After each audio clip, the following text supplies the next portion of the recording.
Good day everybody, unboxing na naman tayo. Tools to, 46 pieces tools. Yan pala, for home and auto or motorcycle. Ganda nito. Ganda ng lalagyan, maliit lang pala. Bali ano lang siya, 215 pesos kasama na shipping niya.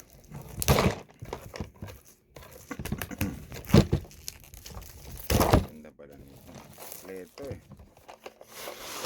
May box pa siya. Oh. Ano ba? Ganito ba? Ayun oh, di ba?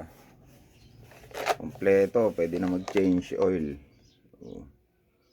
Sa murang halaga.